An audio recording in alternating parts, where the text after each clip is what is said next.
네, 반갑습니다. 우선 우리 시민학교에 참석해 주신 우리 부산 시민 여러분들 오늘 뵙게 돼서 반갑고 또 환영합니다. 제가 저자 강연을 이렇게 이제 지난 두세 달 동안 하고 다녀서 사실 뭐 이 책에 관해서는 이제 많이 강연을 하고 동영상에 올라 있기도 하고 그래서 시민학교 수강생 여러분들한테까지 막 하던 그런 걸 하기는 좀 그런 것 같아요. 여기는 수준이 되게 높아서 예, 그래서 조금 제 판단에 이렇게 하면 좀 낫지 않을까 그런 생각에 따라서 한번 내용을 좀 바꿔서 해보겠습니다. 아무래도 우리 시민학교는 노무현 재단에서 하는 시민학교이기 때문에 기본적으로 이제 깨어있는 시민으로서 대한민국의 주권자로서 어떤 권리와 의무 이런 것들을 굉장히 뚜렷하게 이제 생각하시는 분들이고 또 사회나 정치, 우리나라에 대해서 굉장히 깊은 애정과 그런 참여 의식 이런 것들을 가지고 계신 분들이시기 때문에 그걸 전제로 해서 이제 다른 곳에서 강연할 때보다는 조금 더 좀 더 높여서 눈높이를 그렇게 한번 해보겠습니다. 오늘 강연 주제가 이제 그럼 어떻게 살 것인가 이런 건데요. 사실 이 문제에 대해서 저도 오랫동안 이제 살면서 생각을 별로 안 했었어요. 그 20대 초반 무렵에 대학에 와서 지금 청와대에 계신 박 대통령 아버지가 청와대에 계실 때 그때 뭐 너무 그냥 입 다물고 살면 좀 비겁해질 것 같아서 20살의 피 끓는 청춘, 싱싱한 청춘이 벌써부터 저렇게 힘 있는 자들 앞에 그냥 굴복해서 못 본 척하고 지나가기가 좀 너무 비겁한 것 같아서 선배들 따라다니면서 뭐 유인물도 뿌리고 돌도 던지고 이렇게 시작한 이래로 그때 잠시 대학교 신입생 무렵에 좀 고민을 했었고 고민해본 결과 어떻게 살지를 어떻게 설계할 수가 없다. 이게 제가 전공이 그 당시에는 정해지지 않아서 이제 사회 계열로 들어가서 법대를 가나 뭐 그런 고민도 하고 있었는데 그런 고민들이 별로 의미가 없는 것 같았습니다. 왜냐하면 어차피 뭐 이렇게 차례가 되면 데모를 주동해서 한 2, 3년 감옥에 갔다 올 거고 그러고 나면 뭐 정상적으로 취직하거나 뭐 국가 일을 하거나 이런 거는 안 될 것 같고 뭐 선배들 흔히 그런 것처럼 번역을 한다든가 뭐 이렇게 하면서 대충 사는 거 아닌가?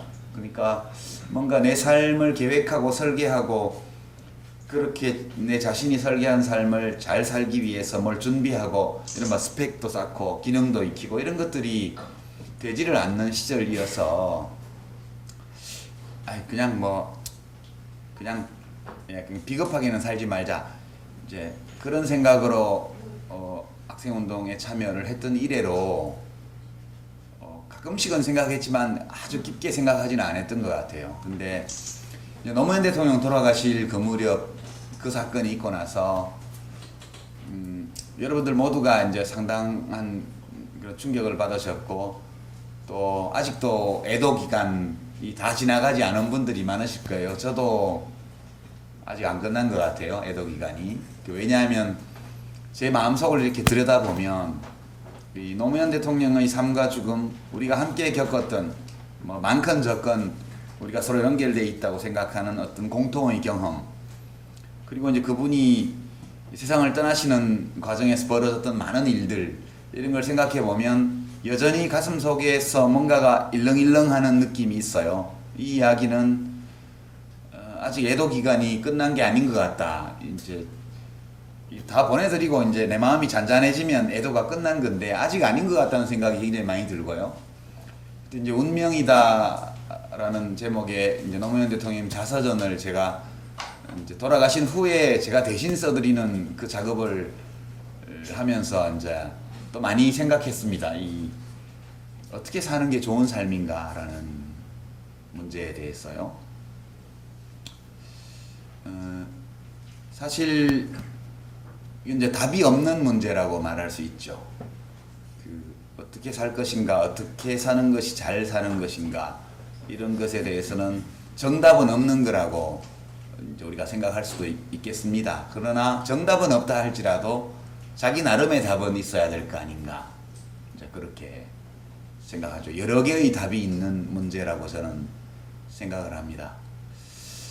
그리고 이제 그 당시부터 쭉 이대로 그냥 그때 정치를 제가 하다가 이제 낙선하고 뭐 이렇게 있던 와중이어서 이렇게 세상의 일과 내 삶을 별로 구분하지 않고 구별 짓지 않고 그냥 너무 비겁한 것 같아. 그래서 시작한 일들이 번져서 결국은 정치까지 하게 됐고, 저 국회의원도 2번이나 하고 뭐 장관도 해먹고,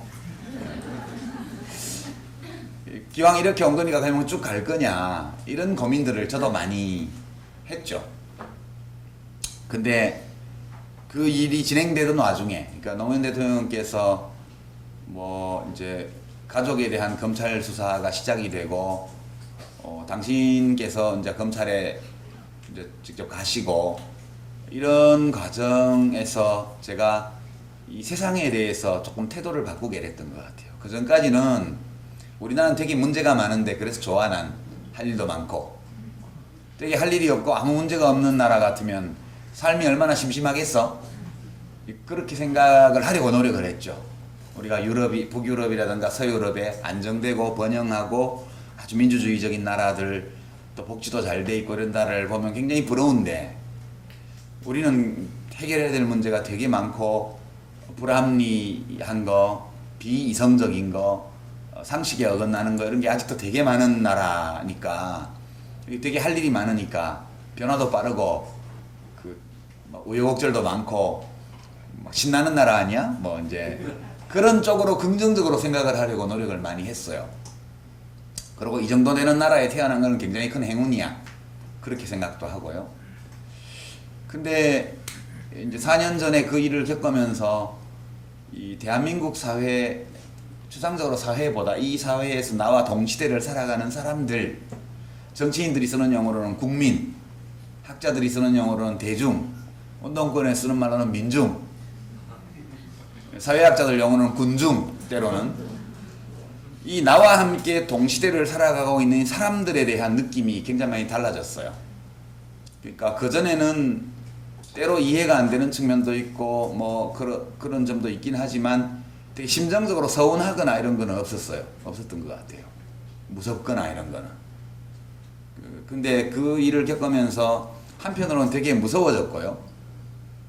세상 사람들이 미친 것 같더라고요, 그때 생각에. 이제 그때 전개되던 일들을 돌아보면 진짜 광풍이라고 밖에는 말할 수 없는 그런 상황이었어요. 그리고 이제 연속해서 2번 이제 지금 이명박 대통령, 그러니까 거짓말을 엄청 입술에 침도 안 묻히고 낯빛을 하나도 안 바꾸고 입만 열면 필요할 때 모든 거짓말을 다 할 수 있는 사람을 대통령으로 뽑았잖아요. 그리고 5년을 살았고, 그리고 그렇게 거짓말을 하는 것 같지는 않지만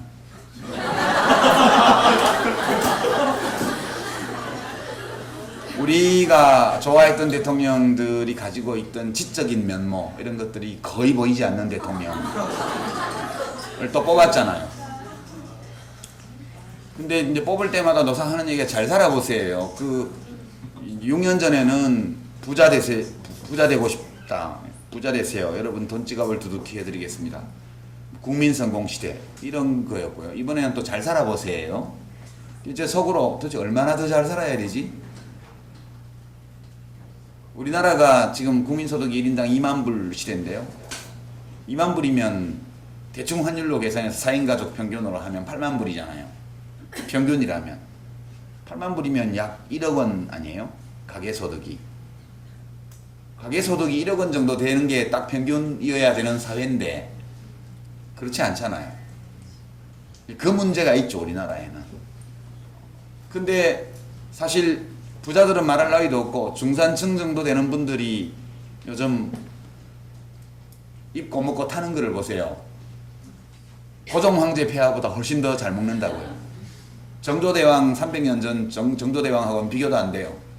정조대왕은 제주 해녀들이 고생한다는 얘기 듣고 수라상에서 전복을 빼라 그렇게 말씀하신 아주 어진, 총명하고도 어진 왕이었죠.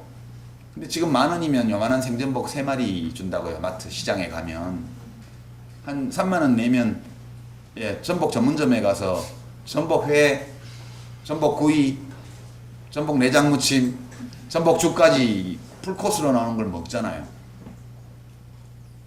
지금 뭐 웬만한 사람들 동남아 해외여행 정도 안 갔다 온 분들이 별로 있나요?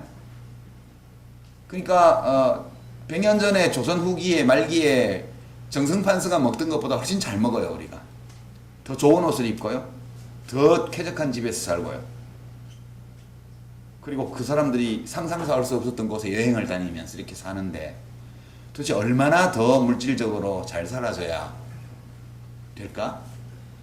이 욕심, 이 충동, 이 욕망, 이런 것들에 지배당하는 이건 뭐지? 이제 이런 좀 요즘 개콘 버전으로 말하면 너 좀 낯설다 그런 느낌이에요. 갑자기 저와 동시대를 살아온 사람들이 좀 낯설게 느껴지는 시간들이 지난 몇 년간 지속됐던 것 같아요. 그러면서 저는 저 개인적으로 그 전까지 삶에서 세상의 일과 나의 삶을 물론 다른 거지만 별로 심정적으로 구분하지 않고 살았던 데에는 내가 아닌 다른 사람들, 말하자면 군중, 민중, 국민이라고 일컬어지는 동시대를 살아가는 인간 집단에 대해서 정서적 이격, 거리감이 별로 없었어요. 저 개인적으로. 근데 그게 확 생겨버린 거죠. 그래서 이제 저도 어떻게 살아야 되지 이 고민들을 좀 많이 하게 되었던 것 같습니다. 이제 사실 아주 간단하게 이 책에서 제가 말씀드린 내용 또는 뭐 제가 평소에 생각하는 내용을 결론적으로 짧게만 말씀을 드리면 어떻게 살 것인가? 답은 잘 사는 거죠. 잘 산다는 거예요.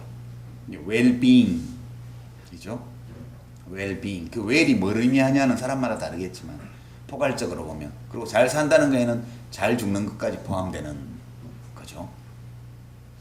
잘 사는 건데 어떻게 하는 게 잘 사는 거지? 어떻게 사는 게 잘 사는 거지? 그렇게 들어간다면 답은 내가 원하는 삶을 내가 옳다고 믿는 방식으로 사는 거예요. 왜냐하면 우리는 사실 어떤 목적을 가지고 이 세상에 온 존재는 아니거든요. 물론 저희가 어렸을 때는 목적이 있다고 배웠죠. 민족중흥의 역사적 사명. 우리는 민족중흥의 역사적 사명을 띠고 이 땅에 태어났다. 그렇게 국민교육훈장 첫 문장이 시작되잖아요. 그때는 저도 제가 민족중흥의 역사적 사명을 띠고 난 줄 알았어요. 근데 그건 사실은 박정희 대통령이 개인적으로 자기를 그렇게 생각한 거죠. 나는 민족중흥의 역사적 사명을 띠고 이 땅에 태어났다라고 그분이 생각한 거예요. 자기 혼자 그렇게 생각하면 될 일이지. 그거를 국민교육원장을 만들어서 온 국민한테 갖다 먹인 거 아니에요? 사실 그렇게 생각할 자유는 있어요, 각자에게. 그러나 증거는 없죠. 누군가가 민족중흥의 역사적 사명을 띠고 태어났다는 증거가 어디 있습니까? 되게 태어난 것은 아빠의 방심, 아빠의 실수, 엄마의 방심, 그놈의 술 때문에 뭐 등등의 다양한 이유로 생겨나잖아요, 애들이. 또는 사랑의 결실로. 그렇지만 우리가 선택해서 여기 온 사람은 없습니다. 그냥 태어났고 어느 날 보니까 나를 발견했고 가족을 발견하고 주변 사람을 발견하고 내가 살고 있는 세상을 발견하게 되는 거죠. 그리고 어느 날 지구본을 보면서 내가 사는 이 땅이 둥그렇게 생겼구나도 알게 되고요. 그러니까 되게 데카르트는 나는 생각한다, 고로 나는 존재한다 이렇게 말을 했지만 그 고로가 진실이죠. 나는 존재한다, 고로 나는 생각한다. 존재가 먼저고 우리들의 생각은 그 다음에 생긴 거예요. 우리가 이 세상에 온 거는 어떤 목적이나 이유가 있어서 온 게 아니고 무엇인가에 내가 기여하려고 온 게 아니고요. 기여할 수도 있지만 어떤 훌륭한 위대한 것의 도구가 되기 위해서 온 존재도 아니고요. 그냥 온 거예요. 와서 나를 발견했을 따름이죠. 그러니까 내가 세상에 왜 왔느냐는 각자가 생각하기 나름인 거죠. 원래 정해진 것은 없고요. 그러니까 내가 이 세상에 왜 왔을까에 대한 답을 찾으면 그게 자기가 원하는 삶이고요. 그 삶을 자기가 옳다고 생각하는 도덕적 원칙에 따라서 해나가면 그것이 좋은 삶이다. 저는 그렇게 생각합니다. 노무현 대통령께서도 뭐 대통령 되려고 오신 건 아니잖아요. 그렇잖아요. 자기 스스로 도전했고 그 도전을 자기가 옳다고 생각하는 방식으로 밀고 나가서 때로는 성공했고 때로는 실패했고 그리고 때로는 공격을 받아서 구렁텅이에 내몰렸고 뭐 그런 와중에 나다운 방식으로 삶을 마감하겠다 이렇게 결단하시고 떠나신 거예요. 저는 그렇게 생각합니다. 참 멋진 분이셨다. 저는 그렇게 지금도 그렇게 생각을 해요. 근데 이제 전체적으로 그렇게 생각을 하면서도 제가 이제 정치를 그만두는 과정에서 그냥 근본적인 이유는 이제부터라도 내가 살고 싶은 삶을 살아야 되겠다. 이게 근본적인 거지만 그렇게 결심하게 된 배경에는 사람들에 대한 두려움 같은 게 좀 있었던 것 같아요. 세상에 대한 사람들에 대한 거리감 왠지 낯선 55년을 살아놓고 이제 와서 굉장히 낯설게 느껴지는 거예요.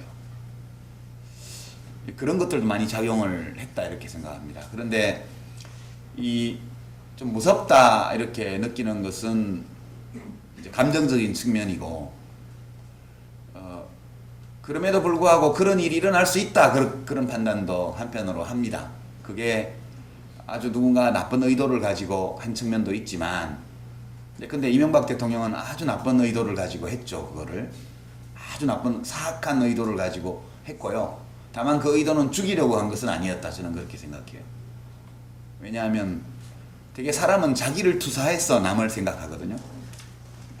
어떤 스님 말씀으로는 자기가 부처면 다 부처로 보이고 자기가 돼지면 다 돼지로 보인다고 그러잖아요.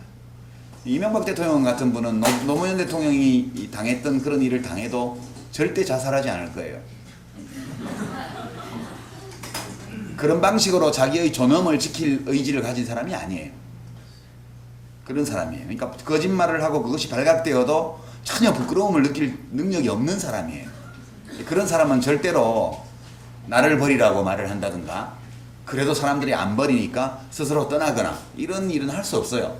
그러니까 이명박 대통령이 사악한 의도를 가졌겠지만 스스로 목숨을 버릴 것이라고는 상상을 못했을 거예요. 자기가 절대 그럴 사람이 아니기 때문에 남이 그러리라고 생각 못하는 거죠.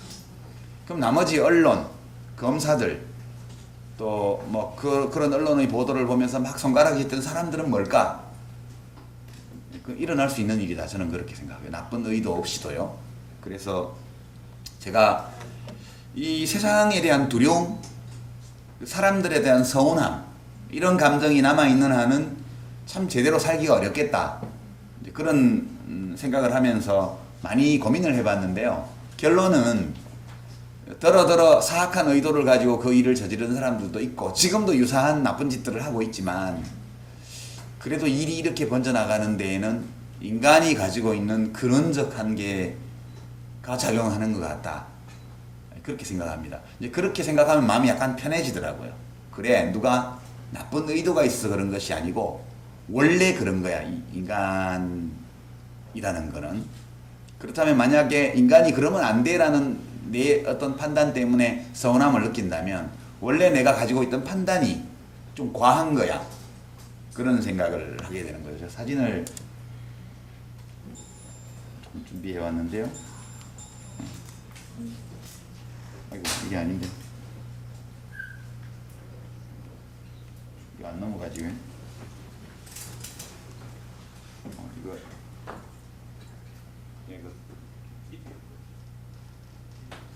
예. 이 사진인데 지금 불을 잠깐만 한번 꺼보시죠. 뒤에 누가 있으시면. 예. 이 굉장히 유명한 사진인데요. 그냥 설명 없이 이 사진을 한번 10초간만 보시죠.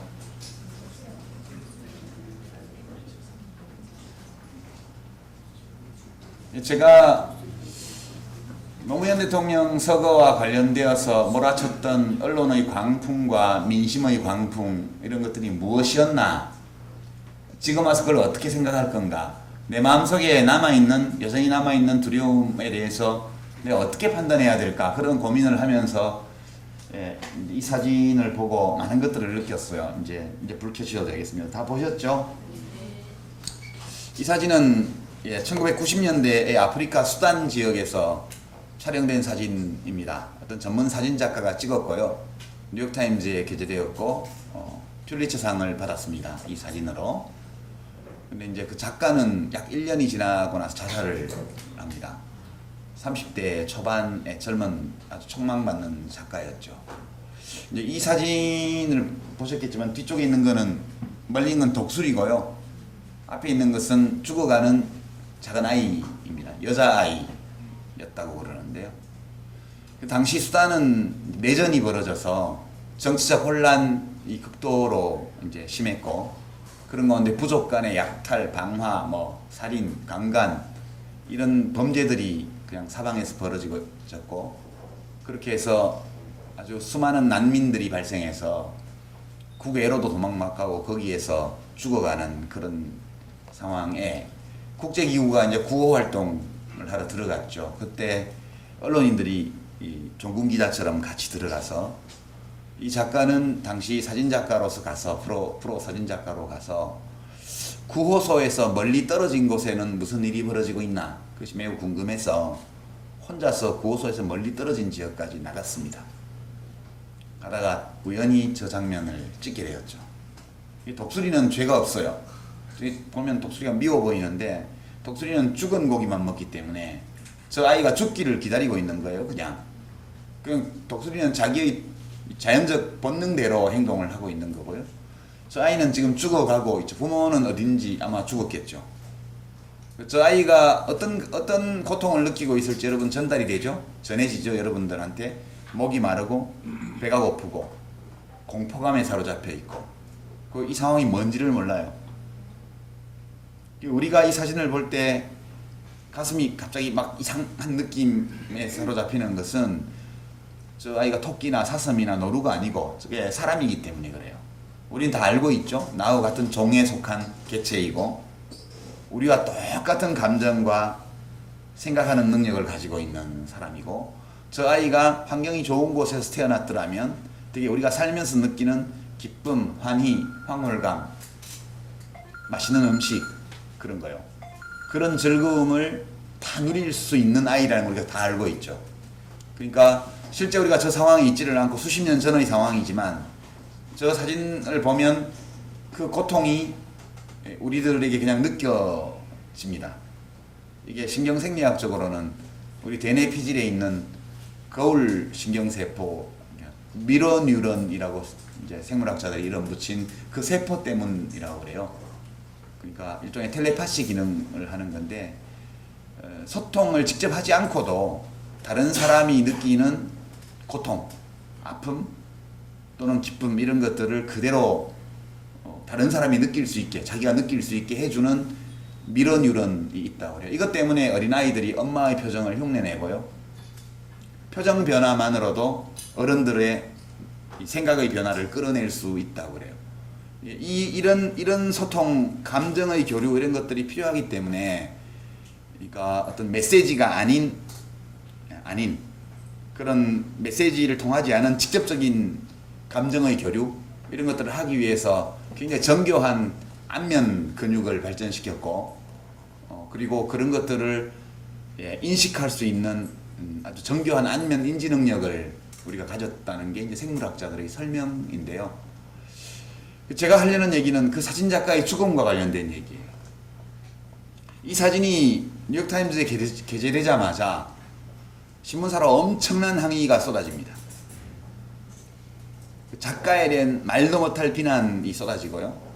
항의, 전화, 편지 이런 것들 때문에 뉴욕타임즈의 업무가 마비될 상황까지 갔었다고 그래요. 어떤 항의 전화였는지 짐작이 되시죠? 되게 이 사진을 보면 첫 번째 드는 느낌이 아픔, 슬픔, 고통 이런 거예요. 연민. 조금만 더 들어가면 그다음 분노로 가게 돼요. 분노가 첫째로는 저놈의 나라의 위정자들은 도대체 뭐 하는 놈들이야? 부터 시작했어요. 그 다음에 더 깊이 들어가면, 누가 찍은 거야? 그리고 저 사진 작가는 저 상황에서 사진이나 찍고 있단 말이야. 저 애는 어떻게 됐지? 아무 설명이 없잖아요. 그러니까 저 상황을 보면서 사진을 찍은 행위에 대한 분노예요. 그래서 이제 비윤리적이다. 저 상황이면 인간이라면 애를 구해야지 사진을 찍고 있냐? 사진 작가로서의 명성이 그렇게 중요하냐? 그리고 이런 비윤리적인 사진을 실어준 뉴욕타임즈는 뭐냐? 연쇄적으로 그런 분노들이 일어난 거예요. 아주 자연스러운 감정입니다. 그리고 이제 작가가 자살을 한 것은 그 비난 때문만은 아니고 다른 개인적인 여러 가지 어려움이 겹치면서 1년쯤 지나서 자살을 합니다. 그럼 이제 진실은 뭐였을까? 진실은 그 사진작가는 진짜 무슨 일이 일어나고 있는지를 알고 싶었어요. 그래서 이 지역의 참상을 구호소 근처에서도 충분히 볼 수 있었지만 구호단체의 활동에 대한 세계인의 관심을 촉발하고 국제기구의 문제 해결을 위한 지원을 촉구하려면 이 지역에서 벌어지고 있는 참극을 더욱 생생하게 전할 수 있는 사진이 필요하다 이렇게 판단을 한 거예요. 그래서 구호소에서 멀리 떨어진 곳까지 간 겁니다. 가다가 우연히 저 장면을 보게 되죠. 그래서 빨리 사진을 찍었어요. 그런 다음에 쫓아가서 저 독수리를 쫓아버립니다. 애를 구했냐? 못 구했죠. 왜 못 구했냐 하면 애를 구하고 싶었는데 구호소에서 너무 먼 곳이기 때문에 애를 구하려면 안고 가야 돼요. 이미 기진맥진한 아이기 때문에. 근데 구호 활동가들과 취재진에게 주어진 행동 강령에 따르면 전염병이 사방에 퍼져 있었기 때문에 난민들과의 직접 신체 접촉을 절대 하지 마라. 그것이 아주 중요한 행동 강령 중에 하나였어요. 그래서 이 작가는 저 아이를 구하지 못하죠. 오랫동안 저 아이를 지켜보면서 어떻게 해야 될까 고민하다가 끝내 못 구합니다. 그리고 나서 이제 이 사진이 게재되고 나서 엄청난 항의를 받았을 때 이제 가까운 친구들에게 정말 울면서 얘기를 했죠. 그래도 안아줄 걸. 그러니까 저 아이를 안아주지 못하고 자기가 돌아온 거 때문에 너무너무 괴로워했다고 그래요. 이게 이제 실제 있었던 일입니다. 그러면 그 뉴욕타임즈와 사진작가를 엄청나게 비난했던 그 분노한 민심, 독자들의 분노 이런 것들은 부당한 것이었나? 아닌 거죠. 그것도 정당한 거죠. 사진작가와 뉴욕타임즈 편집진에 무슨 잘못이 있었느냐? 어떤 잘못도 없었죠. 모두가 자기가 생각하는 바 올바른 행동을 하기 위해서 노력했어요.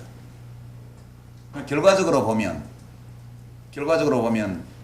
이 사진작가와 뉴욕타임즈에 대한 비난의 광풍이 불었던 거죠. 그러니까 이것은 전형적으로 소통이 실패한 사례입니다. 원래 사진을 게재한 뉴욕타임즈의 편집진과 사진을 찍은 작가가 전하고자 했던 것, 이것이 그분들의 의도대로 독자들에게 전해지지 않은 거예요. 독자들은 뭐냐? 독자들은 분쟁 지역에서 어떤 일인지를 정확히 모르잖아요. 그러니까 독자로서 저 사진이 주는 느낌에 직관적이고 본능적으로 반응을 한 거예요. 그리고 그것이 어떤 나쁜 의도로 반응한 것이 아니라 인간으로서 가지고 있는 아름다운 감정에 따라서 분노를 느끼고 그 분노를 표출했던 거에 불과하거든요. 그러니까 이 전체 스토리를 보면 누구의 잘못도 없더라고요. 다만 우리는 살아가면서 어떤 문제가 있을 때 그것을 사실관계를 다 조사하고 그리고 그런 다음에 논리적으로 따져보고 그리고 어떤 판단을 내리고 그리고 그 판단에 따라서 일어날 수밖에 없는 감정을 표출하고 이렇게 하지 않잖아요. 그냥 보면 평소에 내가 가지고 있는 논리적 추론 과정 없이 판단하게 되는 어떤 거, 이게 이제 윤리적 직관이에요. 저 기자는 저 애를 안 구하고 사진이나 찍고 있었단 말이야, 이런 것이 윤리적 직관이에요. 마치 열차선로에 누군가 떨어졌는데, 취객이 떨어졌는데 안 구하고 동영상 찍어서 누가 올리면 똑같이 비난을 할 거예요. 저 동영상 찍는 시간에 사람을 구하지, 나쁜 놈. 이것은 훌륭한 도덕적 직관이란 말이죠. 모두가 나름대로 훌륭하게 행동한 거예요. 그럼에도 불구하고 저렇게 돼버렸거든요. 그래서 이 어떻게 살 것인가라는 문제와 관련해서 보면 내가 원하는 삶이 뭔지를 찾고, 이게 기본인 것 같아요. 내가 진짜 어떤 삶을 원하는지를 찾아야 돼요. 그게 없이 내가 원하지 않는지 전혀 모르고 또는 생각도 안 해보고 그냥 어떤 사람들의 요구라든가 누구의 기대라든가 어떤 일반적인 사회적 통념이라든가 이런 거에 따라서 그냥 살아가 버리게 되면 그 사람은 끝내 자기가 원하는 삶이 뭔지를 모르고 가는 수도 있죠. 그리고 자기가 원하는 삶의 방식을 삶이 무엇인지 설계했다 하더라도 그것을 추구하는 방법 면에서도 자기가 옳다고 생각하는 방식으로 살아야겠죠. 근데 그런다고 다 되는 건 아닌 것 같아요. 왜냐하면 사람들과 어울려서 엮여서 뒤섞여서 살고 있잖아요, 우리가. 그때 내가 원하는 삶을 내가 옳다고 믿는 방식으로 잘 헤쳐나가기 위해서는 다른 사람들의 이해를 구하고 타인과 잘 소통해서 역시 그렇게 살아가려고 하는 다른 사람들과 잘 조화를 이루고 살아야 돼요. 그러기 위해서는 소통을 잘하는 것이 너무너무 중요한데 때로 소통이 가로막히는 것이 내 잘못이 아닐 때도 많이 있다는 거예요. 다른 사람의 잘못이 아닌 경우도 많이 있다는 거예요. 오히려 보면 누군가가 나쁜 의도를 가지고 개입한 사람이 있을 수도 있겠지만 기본적으로 인간 사이에는 소통이 잘 안 되는 게 정상이다. 그런 생각이 많이 들었습니다. 이건 극단적인 경우지만 이런 경우가 얼마나 많을까. 예를 들어서 우리 노무현 대통령 명품 시계 소위 대통령께서 검찰에 가셔갖고 내가 논두렁에 갖다 버렸어요 이렇게 말씀하신 거 아니에요? 여러분 상상이 되시죠? 약간 시니컬하게 새끼들아 웃기고 있어. 그래 내가 논두렁에 버렸다 이렇게 대답해버린 거예요. 귀찮으니까. 사실은 뭐냐? 사실은 노 대통령께서 나중에 검찰에서 이제 수사가 본격화되고 나서 혹시라도 압수수색이 들어올지 모르니까 봉화 사저에 집에 뭐가 있는지 좀 알아봐야 되겠다. 그렇게 해서 집에 있는 재산 목록을 다 조사를 했어요. 근데 보니까 시계가 있는 거예요, 그게. 이게 무슨 시계야? 이러니까 박연차 씨가 누구 딴 사람한테 좀 전해주라고 맡겨가지고 환갑 선물인가 뭐 그렇다고. 그래서 퇴임하시고 나서 사저로 가지고 왔다는 거예요, 누가.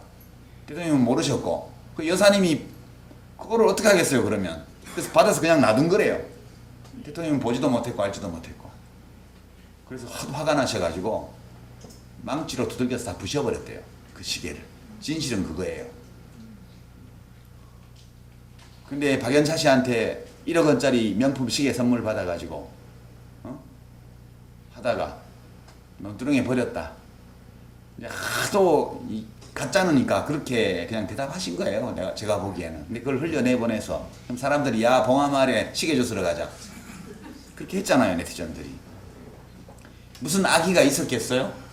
저는 그렇게 생각합니다. 물론 정치검사들, 청와대 이명박 참모들, 이명박 대통령 자신 이런 사람들은 사악한 의도를 가지고 죽이려고까지가 한 건 아니지만 정치적으로 죽이려고 한 거죠. 그러나 그때 일어났던 그 광풍이라는 것은 다 조작되었다고만 생각하기에는, 누군가의 나쁜 의도로 일어났다고 생각하기에는 너무 지나친 거였어요. 그래서 저는 이거랑 비슷한 게 아니었을까. 그때 야 나 아르바이트 삼아 논두렁 알바 뛰지 말고 논두렁에 시계 주스러 가자 이렇게 댓글 올렸던 네티즌 많았죠. 근데 그분들도 무슨 악의가 있었던 것은 아닌 것 같아요. 그냥 그런 뉴스를 듣고 사실이라면 욕먹어야 돼 이렇게 생각했을 거예요. 왜냐하면 사람들이 진실을 다 알아보고 판단하는 게 아니니까. 대통령이 아는 사람한테 1억짜리 시계를 선물을 받았으면 잘못된 거니까 이렇게 판단을 하고 자기 나름의 정당한 분노나 냉소를 표출한 거라고 저는 생각을 해요. 그럼 그것이 노무현 대통령의 잘못 때문이었을까? 저는 아니라고 봐요. 그 네티즌들의 잘못이었을까? 그것도 아니라고 봐요. 그냥 그렇게 일이 벌어진 거예요. 이런 것이 인간 사회의 소통의 기본이 아닐까? 그러나 만약 누군가가 이건 뭐 좀 더 깊은 게 있는 것 같아. 이렇게 해서 깊이 들여다보고 사실을 규명하려고 노력하고 좀 더 여러 가지 가능성에 대해서 염두에 두고 신중한 판단을 하면서 소통한다면 그것은 매우 훌륭한 일이죠. 제가 이 사진과 관련되어 있는 사건에서 많이 위안을 받은 것은 그 모든 일들이 다 사악한 의도 때문에 일어난 것은 아니었다. 인간의 삶에서는 그런 일이 왕왕 일어난다. 또는 일반적으로 그것이 일어날 개연성이 매우 높은 일이다. 개인의 삶에서도 보면 아무리 자기는 잘하려고 해도 직장 상사가 계속 구박을 한다든가, 자기는 좋은 의도로 뭐 입사 동기한테 무슨 말을 했는데 그쪽에서는 이상하게 받아들인다. 이런 일을 많이 겪잖아요. 나 없는 데서 다들 모여서 내 뒷담화 까는 것 같고. 그럴 때 이것이 내 탓이다 이렇게 생각을 하면 굉장히 괴로워져요, 삶이. 어차피 나도 남의 뒷담화를 까잖아요. 그리고 나도 다른 사람의 행위에 대해서 그 사람이 진짜 무슨 의도로 무슨 뜻으로 그런 걸 할까라기보다는 내가 그냥 직관적으로 받은 어떤 느낌에 따라서 판단을 하잖아요. 다들 그렇게. 내가 타인에 대해서 그렇게 하기 때문에 타인이 나에 대해서 그렇게 하는 것도 자연스러운 거다. 이렇게 생각하면 내가 알고 있는 100명의 동시대인 중에 90명하고는 그런 식으로 소통이 되고 다만 단 10명만 그래도 서로 깊이 이해하면서 소통이 된다. 그러면 안 되는 사람이 90명, 되는 사람이 10명이니까 삶이 되게 외로워 보이죠. 그게 아니고 100명 중에 10명씩이나 그런 사람이 있기 때문에 인생은 굉장히 아름다울 수 있다. 이렇게 생각하는 게 맞는 게 아닌가. 그런 생각이 많이 들었습니다. 그래서 저는 이제 질의응답 시간을 오히려 많이 가지는 게 좋을 것 같았어요. 이제 세부 내용이 궁금하시면 책을 참조해 주시고요. 지금 세상을 얼마나 오랫동안 이미 살았건 간에, 그리고 우리 삶이 내일 당장 끝날 수도 있죠. 오늘 강연 마치고 오늘 밤 제가 어디 또 부산에 가서 사람들 만나고 자고 아침 비행기로 내일 코엑스에서 서울국제도서전 또 강연이 있어서 가는데 비행기가 떨어질 수도 있잖아요. 서든 데스로 그냥 삶이 그냥 갑자기 끝날 수도 있고요. 또는 앞으로 제가 한번 4, 50년 더 살 수도 있어요. 그걸 모르는 거거든요. 그렇기 때문에 삶이 얼마나 지속되었는가는 사람마다 다 이미 확인되지만 앞으로 더 얼마나 지속될지는 알 수 없는 거예요. 그래서 그런 불확실성 속에서 우리가 삶을 살아나갈 때 예측되는 혹은 뭐 대체로라도 전망되는 남은 삶의 길이가 얼마나 되건 간에 그것이 단 하루이건 또는 10년, 20년, 30년이건 50년이건 그 남은 시간을 진짜 내가 원하는 삶을 사는 거, 그게 제일 좋은 것 같아요. 그리고 그 삶을 내 방식대로 사는 거. 그리고 그렇게 살아가면서 타인과 관계 맺고 소통하고 교감하고 이런 것이 필수적인데, 모든 사람과 다 잘 소통되고 교감되고 공감을 이루지 못한다 할지라도 그 책임이 나에게 있는 것은 아닌 경우가 많다. 나에게 일부 있는 경우도 있겠으나 일반적으로 나에게 큰 잘못이 있어서 그렇게 된 것은 아니고 그게 보통 그런 거다. 그리고 그런 어려움을 겪는 와중에도 적어도 내 곁에 언제든 전화하고 만나서 속마음을 털어놓고 이야기할 수 있고, 그런 나를 있는 그대로 이렇게 보고 이해하고 껴안아줄 수 있는 사람이 단 몇 명이라도 있다면, 그러면 그런 삶을 살아나갈 수 있다, 그런 생각을 합니다. 이게 논리적인 생각인데 그럼에도 불구하고 여전히 서운함이 있죠, 저는. 서운함이 있는 것 같아요. 그리고 내 삶을 어떻게 사는가, 이것이 되게 중요한 시기에 와 있다, 그런 판단을 하고, 우리 사회가 정말 상식이 통하고 원칙이 바로 선 사회가 되기 위해서는 이제는 제도의 개선만으로는 한계에 왔다, 저는 그렇게 느낍니다.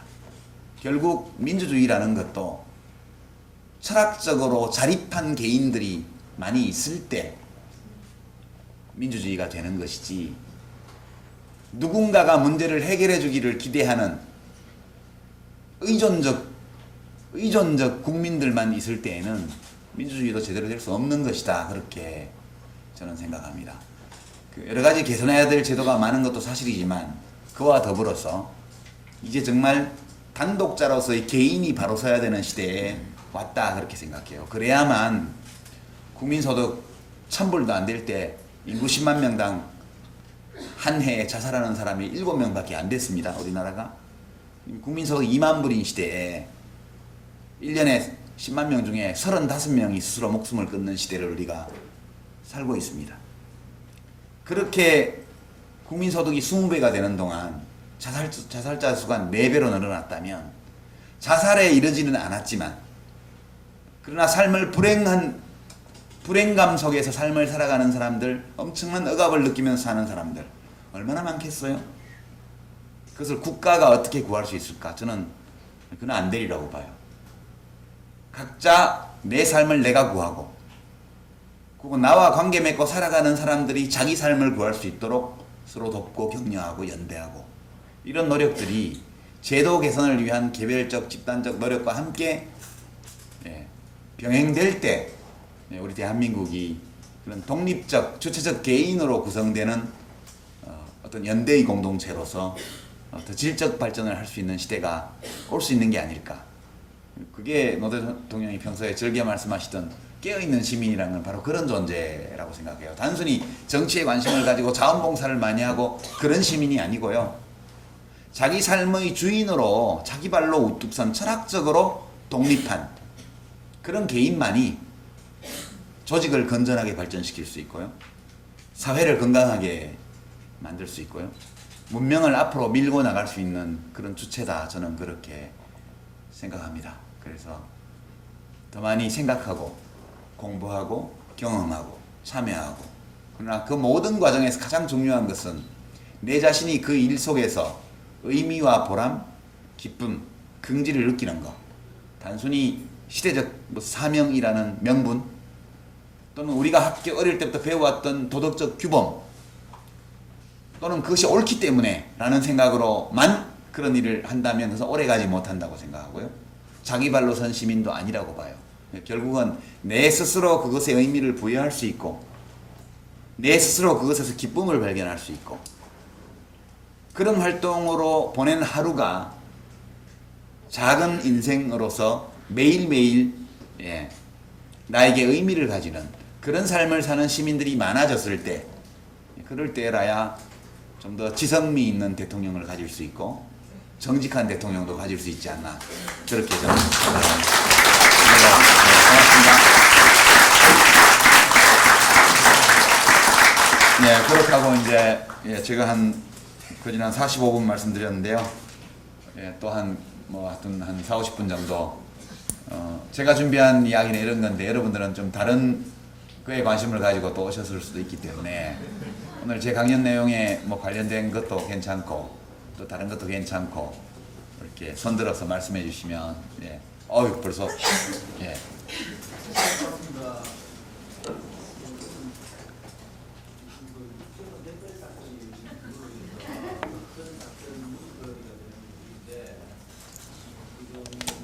시민사회 진영에서는 하야를 촉구하는 분들도 있고 표창원 교수님께서도 세단 선발을 하는 걸로 알고 있습니다. 심지어는 지금 오늘은 서울대 학생들이 시국선언까지도 이야기하고 있는 중인데 시간이 그걸로 올라가서 만약에 노무현 대통령님께서 그 당시 집권 여당 김대중 대통령님이 암묵적인 국정원에게 지시를 했거나 아니면 국정원 내부에서 그런 일을 했다는 걸 나중에 알고 대통령 당선자 이후에 그런 일을 알았더라면 어떻게 대응을 했을까 하는 게 궁금하고 지금 상황이 한나라당 국회의원들이 그러니까 한나라당 국회의원들이나 지금 보수 진영에서 그걸 하야를 촉구한다고 하면 그 대통령 당선 이후에 어떻게 했을지 궁금하고 만약에 낙선된 노무현 대통령 후보라면 그걸 어떻게 이끌고 갈 건지 그리고 나아가서 지금 요번에 국정원 댓글 사건이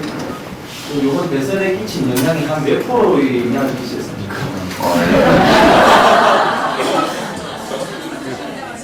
제가 구체적으로 답을 드리기는 어려운 질문들인데요. 그냥 이른바 상식과 원칙에 비추어서 그냥 생각해 보죠. 뭐 복잡한 연구가 필요한 그런 내용 이런 것들 만약 이제 이렇게 물어봐야 되겠죠 국민들한테 뭐 지난 대선에 누구 찍었냐 물어보고 그리고 이제 박근혜 찍었다 하는 사람에 대해서 만약 국정원이 조직적으로 이 선거에서 개입한 것을 알았더라면 그럼에도 불구하고 박근혜 후보를 찍었겠냐 이렇게 물어봐서 데이터를 뽑아봐야 얼마나 영향을 줬는지 알 수 있겠죠. 근데 그런 것들은 제가 그냥 해보지 않고 이렇게 말씀드리긴 좀 어려운 것 같고요. 노무현 대통령이 이런 상황이라면 어떻게 대처하실까? 무척 재밌는 상상이라고 봐요. 또는 내가 박근혜 대통령 입장이라면 어떻게 해야지? 그런 생각 한번 해보시죠. 근데 그건 이제 경우에 따라 다른 것 같아요. 이게 이제 이 국정원의 선거 개입 경우에는 우리 노무현 대통령 때도 마찬가지였는데요. 법적인 문제가 있죠. 법적인 문제는 이제 사실에 입각해서 판단을 해야 돼요. 그러니까 당시 노무현 대통령의 경우에 박연차 씨가 줬다는 뭐 100만 불 이런 거에 대해서 그 문제와 관련해서 또는 연철호 씨와 관련해서 뭐 500만 불 그러니까 600만 불이라고 그랬잖아요. 그것을 노무현 대통령이 알고 있었는지 알고 묵인했는지 또는 알고 그렇게 하도록 영향을 미쳤는지 그런 거를 따져봐야 돼요. 알고 있었고 그렇게 되도록 영향을 미쳤다면 그럼 이제 이 범죄 구성 요건을 충족하게 되죠. 그런데 법정에서 다퉈야 될 문제입니다. 근데 당시까지 확실한 것은 검찰이 노무현 대통령이 영향력을 미쳤다는 아무런 증거도 갖고 있지 않았고 또 노무현 대통령이 알고 계셨다는 증거도 아무것도 없었어요. 그러니까 이 범죄와 관련해서는 법률적으로 범죄를 구성하는 요건이 충족되어 있냐 아니냐를 따져야 돼요. 그래서 노 대통령께서 피의자의 권리로서 수사팀의 교체를 요청하신 적이 있잖아요. 이명박 대통령한테. 그러니까 전직 대통령 퇴임한 지 1년밖에 안 되셨는데 다 버리고 그냥 국민의 한 사람으로서 헌법이 보장하고 있는 피의자의 권리만 주장을 하셨던 거잖아요. 그건 굉장히 존경할 만한 태도라고 저는 생각을 해요. 어떤 특권도 바라지 않으셨어요. 그냥 한 시민으로서 헌법에 의거해서 당연히 국가에 대해서 요구할 수 있는 권리 그것만 요구를 하셨거든요. 이제 박근혜 대통령이 과연 그러면 국정원의 선거 개입 사실을 알았느냐라는 문제가 있죠. 두 번째는 알면서 그렇게 하도록 또 영향력을 미쳤느냐. 만약 이 두 가지가 다 확인된다면 그거는 박근혜 대통령 자신이 범죄를 저지른 게 돼요. 그쵸? 그거는 심각해지죠. 근데 우리는 그거에 대해서 판단할 수 있는 뭘 갖고 있지를 않아요 지금. 그러니까 그 문제에 대해서는 일단 판단을 미룰 수밖에 없는 것 같아요. 지금 박근혜 대통령이 후보 시절에 국정원이 그런 짓거리들을 하고 있다는 걸 알고 있었는지 알면서도 그것을 은폐하거나 또는 그것을 집행하도록 영향을 미친 적이 있는지 이런 것들은 판단할 수 있는 근거가 아무것도 없기 때문에 지금 말하기가 어려워요. 그리고 이제 낙선한 후보 입장에서 보면 문재인 전 후보, 문재인 의원의 대응이 저는 옳다고 봐요. 이런 문제를 거론한 건 남들이 하는 거고 같이 라이벌로 겨루었던 낙선한 후보 입장에서 보면 지금 불확실한 이런 문제를 두고 사실관계가 확실치 않은데 뭐 하야를 해라는 둥 뭐 이런 얘기를 하는 것은 정치도 이상 옳지도 않고 또 한때 국가를 책임지는 대통령이 되려고 했던 분으로서 책임성 있는 태도는 아니라고 봐요. 그래서 박영선 의원이 엘고어하고 비교를 해서 얘기를 했는데 그건 뭐 적절한 비교였다 그렇게 생각을 합니다. 문재인 의원님 입장에서는 박근혜 대통령한테 법적 책임이나 혹은 정치적 책임을 묻는 것은 적절치 않다. 이 얘기는 그냥 대통령직을 수행하라는 뜻입니다. 그것은 매우 적절한 태도라고 저는 보고요. 이제 박근혜 대통령 입장에서는 어떻게 하는 게 옳을까 하면 두 가지 측면이 있는 것 같아요. 하나는 우선 그날 잠금 사건, 그러니까 오피스텔 잠금 사건입니다. 그걸 이제 감금 사건, 감금은 안에 있는 사람이 나오려고 그러는데 못 나오게 밖에서 하면 그게 감금이죠. 근데 그 당시 경찰관과 선관위에서 다 와서 문 열고 나오라고 했는데 문 걸어 잠그고 안 나왔잖아. 그러니까 이것은 이제 오피스텔 잠금 사건이라고. 만약 그것이 감금이 된다면 그러면 이제 근데 우리가 음주운전을 하면 안 되지만 하다가 걸리잖아요. 그럼 일단 창문을 다 올려요. 차문을 잠궈요. 안에서 버텨요. 경찰관이 아무리 나오라 해도 나가지 말아야 돼요. 그 다음날 한숨을 푹 자고 술이 다 깬 다음에 문을 열고 나와서 그 경찰관을 감금 혐의로 고소해야 돼요.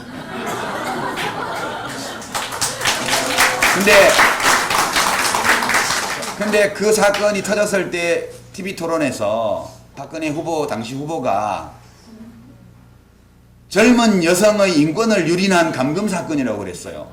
아니잖아요. 최소한 검찰 발표까지 드러난 사실들을 보면 국정원이 명백히 조직적인 국정원법 위반, 선거법 위반의 범죄를 저지른 거예요. 물론 사법적 판단은 더 시간이 가봐야 되겠지만. 그러나 적어도 그것이 젊은 여성의 인권을 유린한 감금 사건이 아니었다는 것만큼 명백해요. 이거에 대해서 후보로서 했던 발언에 대해서 이제 박근혜 대통령이 책임있는 태도를 취해야죠. 사과를 하는 게 맞다고 봐요. 제가 만약 박근혜 대통령이라면 미안하게 됐습니다. 그때 제가 잘못 알았던 것 같습니다. 그게 첫 번째고요. 두 번째는 이 사건은 만약 몰랐다고 가정한다면, 저도 이런 일이 있는지 몰랐지만 몰라서 그렇게 얘기를 했는데, 만약 검찰 발표가 사실이고 그리고 이제 좀 더 드러나는 걸 봐야 되겠지만 나중에 법원까지 법적으로는 가봐야 되겠으나, 지금 드러난 사실로 볼 때도 이것은 국가기관의 심각한 국기문란 행위이기 때문에 국정원이 다시는 이러한 선거 개입을 할 수 없도록 근본적 조처를 강구하겠습니다. 이렇게 말하는 게 답이죠. 근데 아무 말씀이 없으시죠. 그러면 이제 이걸 어떻게 해석해야 될까? 아무 말씀이 없는 것을 그냥 입장 곤란해서 입 다물고 있는 걸까? 그건 아닌 것 같아요. 박근혜 대통령에 대해서는 제가 뭐 험담하려는 것은 아니고, 우리가 좋아했던 대통령들만큼의 인텔리전스, 총명함을 기대하기는 어렵다고 제가 굉장히 여러 차례 말씀드렸잖아요. 그러니까 실제로 그렇게 믿었던 것 같아요. 밑에서 보고를 그렇게 했고 그렇게 믿었던 것 같아요.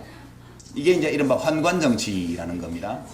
옛날 조선시대로 치면 도승지하고 내시들이 짜고 그냥 임금의 눈과 귀를 다 막는 거예요. 그러니까 이분이 이 밝은 지도자는 아니라고, 제가 정치인은 아니라고 여러 차례 말씀드렸습니다. 밝다는 것은 이치에 밝은 사람이요. 이제 어디서 알 수 있냐 하면 청소년들 북침 남침 그 건에서 알 수 있어요. 그것도 이제 박근혜 대통령의 잘못은 아니에요. 그거는 설문조사기관의 잘못인데, 원래 여러분 남침 그럼 뭡니까? 그럼 북괴의 남침, 우리 세대는 알고 있어요.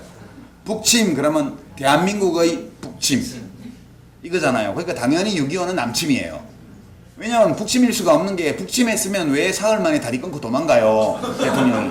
한강 다리 끊어놓고 부산으로 도망가 버렸잖아요. 먼저 침략한 쪽이 그렇게 하는 게 어디가 있어요. 그러니까 모든 드러난 사실들을 종합해 볼 때 6.25 전쟁은 잘 준비되어 있었던 북한, 그러니까 소련의 지원을 처음에 받았던 김일성의 침략이었다. 그건 명백하다고 저는 봐요. 물론 국제법상 침략 개념을 이 분단된 그런 특수관계 속에서 적용할 수 있느냐는 건 학술적인 논쟁이고, 우리 보통 하는 말로는 선빵을 매기면 그게 침략한 거잖아요. 2차 대전 때는 진주만에 선빵을 일본이 매겼으니까 일본이 미국을 침략한 거 맞잖아요. 그런 거거든요. 그런 건데 결국 북한이 남한을 침략한 거기 때문에 북한의 남침이죠. 그러니까 청소년들이 남침 이렇게 답을 해야 되는데 다 그렇게 생각해요. 100명이면 99명, 100명 다. 근데 북침이냐, 6.25는 북침입니까, 남침입니까? 물으니까 북침은 북교의 침략, 남침은 남한의 침략. 그러니까 남침이라는 용어가 북이 쳐들어온 거다 이렇게 생각하는 학생이 3분의 1. 그다음에 북한이 침략한 게 북침이다 이렇게 생각하는 학생이 3분의 2. 그래서 33대 66으로 남침과 북침이 나온 거예요. 이거는 지극히 정상적인 여론조사, 의식조사예요. 다만 설문이 잘못된 거죠, 설문이. 그러니까 근데 6.25 전쟁은 북한이 남한을 침략한 전쟁입니까? 남한이 북한을 침략한 전쟁입니까? 이렇게 물어놓고 1. 북한이 남한을 침략, 2. 남한이 북한을 침략 이렇게 물었으면 99.9% 실수로 2번 찍은 사람 빼고 다 1번 찍었다. 교육이 뭐가 잘못됐어요? 그 서울신문이 어디 허접한 회사에 의뢰해가지고 한 엉터리, 그러니까 지금 한자 교육이 좀 기성세대하고 청소년들하고 차이가 있기 때문에 북침하면 당근 그거는 북한이 남쪽을 침략한 거예요. 그 학생들에게는 아무 문제가 없는 거예요. 교육에도 아무 문제가 없어요. 근데 그 여론조사를 갖고 와서 밑에서 대통령 각하 이게 지금 교육이 큰일 났습니다. 이 좌익교육 때문에 이게 북침 남침해서 북침이 66% 나왔습니다. 이렇게 된 거예요. 그러니까 국무회의인가 어디 나오셔가지고 대통령께서 우리 교육 큰일 났다. 역사를 이렇게 왜곡해가지고 청소년이 3분의 2가 북침이라고 답을 했더니 말이 되냐? 뭐가 말이 안 돼요. 정상적인 거지. 이 얘기는 뭘 얘기하냐면 박근혜 대통령에게 인텔리전스가 부족하다는 뜻이에요. 그런 의미예요. 그러니까 그런 보고를 받으면 당장 의심을 해야죠. 뭐 그런 조사가 다 있어. 그것과 상충하는 조사도 많았거든요. 0.3%만이 북침으로 대답을 하고 나머지 다 남침으로 답변한 조사들도 있었어요. 예. 그러니까 0.3%도 왜 나왔냐? 그건 잘못 대답한 거죠. 저는 그렇게 생각해요. 응답 오류가 있거든요. 늘 여론조사에는. 그런 건데 그거를 보고를 받고는 그걸 믿은 거예요. 그러면 그런 보고를 받았을 때 그것을 컨텍스트를 짐작해서 판단하지 못하는 대통령한테 국가안보와 이런 걸 맡길 수 있냐 이런 걱정이 무척 있는 건 사실이에요. 근데 뽑아놓은 걸 어떻게 하겠어요?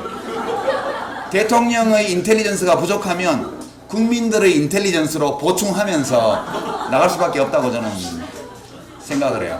답은 박근혜 대통령이 사과하는 거예요.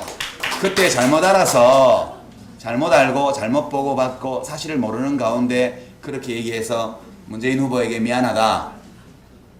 그리고 그렇게 나한테 정치적 책임 혹은 선거에 대한 책임을 묻기는 어렵다고 말씀해 주신 점에 대해서 국가의 앞날을 걱정하는 정치인으로서 으로서 해주신 말씀으로 알고 제가 국정을 할 때 잘하겠습니다. 이렇게 얘기를 하고 이 사건과 관련되어 있는 책임자들을 다 일벌백계 하겠다. 국정원이 다시는 그런 짓을 할 수 없도록 제도 개선책을 야당과 논의하겠다. 이렇게 하는 게 상식이죠. 원칙이고. 우리는 원칙과 상식이 통하지 않는 시대를 살고 있습니다. 예. 그 정도 길어졌는데요. 예. 박근혜에 대한 부분에 얘기를 해주셨는데 그렇다면 지금 저는 민주당에서 이번 이 국정원 사건에 대해서 대처하는 방법에 대해서 좀 굉장히 좀 잘못하고 있는 부분이 많다고 생각하고 서울대 학생보다 못하다 뭐 이렇게 생각을 하고 있는데 그 부분에 대해서 만약에 지금 정치 떠나셨으니까 내가 민주당 대표다라고 하면 어떻게 하나요? 민주당에 대해서 유감이 있으세요? 민주당은 저는 뭐 열심히 그러고 제대로 대응하고 있다고 생각해요. 다만 힘이 그 정도밖에 없는 게 문제인 거죠. 예, 그러니까 당 지지율이 지금 새누리당 절반도 안 나오는 상황이기 때문에 민주당의 어떤 대응이 힘을 받기 어려운 국면이 되어 있는 게 문제인 거죠. 야당이 너무 허약하기 때문에 정부와 여당의 독주, 정보기관의 탈법, 위법 이런 것들을 제대로 견제하기 어려운 상황, 불균형 상황에 있는 게 지금 현재 우리 정치 문제다. 그렇게 저는 느낍니다. 민주당이 좀 더 잘해줬으면 좋겠죠. 국민의 신망을 다시 회복할 수 있는 그런 자기 혁신과 자기 발전 이런 것들을 위해서 좀 더 노력하시면 좋지 않을까. 엄청 야들야들해졌죠.